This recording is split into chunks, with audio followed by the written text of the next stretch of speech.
اعوذ باللہ من الشیطان الرجیم، بسم اللہ الرحمن الرحیم۔ وتر کے متعلق احکام اور مسائل۔ ابن عمر رضی اللہ تعالیٰ عنہ سے روایت ہے، ایک شخص نے آپ صلی اللہ علیہ وسلم سے نماز شب کے متعلق دریافت کیا تو آپ نے فرمایا، رات کی نماز 2 رکعت ہے، 2 رکعت ہے۔ جب تم میں سے کسی کو صبح ہو جانے کا خدشہ ہو تو 1 رکعت پڑھ لے، وہ اس کی نماز کو وتر بنا دے گی۔ حضرت نافع سے روایت ہے، حضرت عبداللہ بن عمر رضی اللہ تعالیٰ عنہ نماز وتر میں ایک اور 2 رکعت کے درمیان سلام پھیرتے تھے، حتیٰ کہ اپنے بعض ضروریات کو پورا کرنے کا حکم فرماتے۔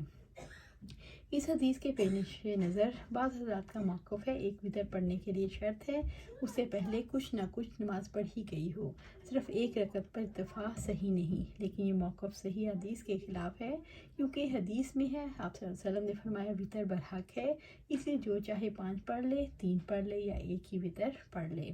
ابن عباس رضی اللہ تعالیٰ عنہ سے روایت ہے، انہوں نے اپنی خالہ ام المومنین حضرت میمونہ رضی اللہ تعالیٰ عنہ کے ہاں رات بسر کی۔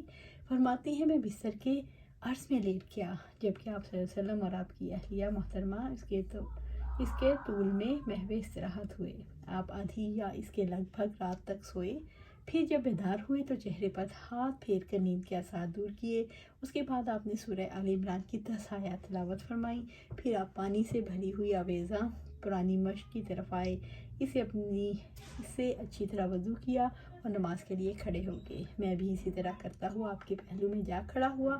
آپ نے اپنا دایاں ہاتھ میرے سر پر رکھا اور میرا کان پکڑ کر اسے مروڑنے لگے۔ پھر آپ نے 2 رکعتیں پڑھیں، اس کے بعد 2 رکعت، پھر 2 رکعت، اس کے بعد 2 رکعت، پھر 2 رکعتیں پڑھیں، پھر 2 رکعتیں مزید ادا کیں، پھر وتر پڑھ کر آپ لیٹ گئے، یہاں تک کہ آپ کے پاس مؤذن نماز کی اطلاع دینے آیا تو آپ کھڑے ہوئے اور 2 رکعتیں سنت فجر پڑھیں، پھر باہر تشریف لے گئے اور فجر کی نماز پڑھائی۔ عبداللہ بن عمر رضی اللہ تعالیٰ عنہ سے روایت ہے، انہوں نے کہا، نبی صلی اللہ علیہ وسلم نے فرمایا، نماز شب 2 رکعت ہے، جب تو نماز ختم کرنے کا ارادہ کرے تو 1 رکعت پڑھ لے، یہ رکعت تیری سابقہ نماز کو وتر بنا دے گی۔ عائشہ رضی اللہ عنہ سے روایت ہے، انہوں نے بتایا، آپ صلی اللہ علیہ وسلم رات کو 11 رکعت پڑھا کرتے تھے، آپ کی نماز شب یہی ہوتی تھی۔ ان رکعات میں آپ کا سجدہ اتنا طویل ہوتا کہ آپ کے سر اٹھانے سے پہلے تم میں سے کوئی بھی 50 آیات پڑھ سکتا تھا۔ نماز فجر سے پہلے آپ 2 رکعتیں پڑھتے، پھر اپنے دائیں پہلو پر لیٹ رہتے، یہاں تک کہ مؤذن نماز کی اطلاع دینے کے لیے آپ کے پاس آتا۔ اب اوقات وتر کا بیان۔ ابو ہریرہ رضی اللہ تعالیٰ عنہ بیان کرتے ہیں، مجھے رسول اللہ صلی اللہ علیہ وسلم نے وصیت فرمائی، سونے سے پہلے وتر پڑھ لیا کروں۔ حضرت انس بن سیرین سے روایت ہے، انہوں نے کہا، میں نے حضرت ابن عمر رضی اللہ تعالیٰ عنہ سے دریافت کیا کہ نماز صبح سے قبل 2 رکعت کے متعلق آپ کا کیا خیال ہے، کیا ہم ان میں لمبی قرات کر سکتے ہیں؟ انہوں نے جواب دیا، نبی صلی اللہ علیہ وسلم نماز شب 2 رکعت پڑھتے، پھر آخر میں 1 رکعت پڑھ کر اسے طاق بنا لیتے۔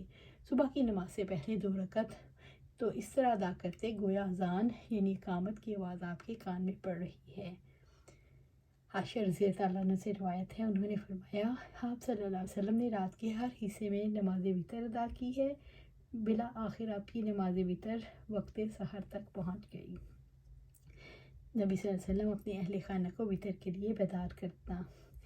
حضرت عائشہ رضی اللہ تعالیٰ عنہ سے روایت ہے، آپ نے فرمایا، نبی صلی اللہ علیہ وسلم تہجد کی نماز پڑھتے رہتے، جب میں آپ کے بستر پر لیٹی سوئی ہوتی، جب آپ وتر پڑھنے کا ارادہ کرتے تو مجھے بیدار کر دے تو میں بھی وتر پڑھ لیتی۔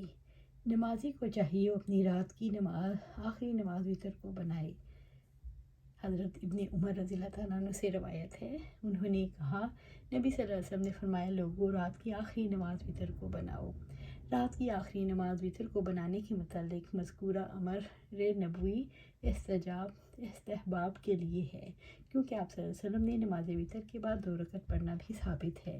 چنانچہ ام سلمہ رضی اللہ عنہ سے روایت ہے، آپ صلی اللہ علیہ وسلم وتر کے بعد 2 رکعت پڑھا کرتے، اور رسول اللہ صلی اللہ علیہ وسلم نے امت کو وتر کے بعد 2 رکعت پڑھنے کی ترغیب بھی دی، جیسے کہ حدیث میں ہے، آپ نے فرمایا، صبح کے وقت نماز شب کے لیے بیدار ہونا بہت گراں اور مشقت کا باعث ہے، اس لیے وتر کے بعد 2 رکعت پڑھ لی جائے، اگر بیدار ہو جائے تو بہتر، بصورت دیگر یہی اس کے لیے کافی ہے۔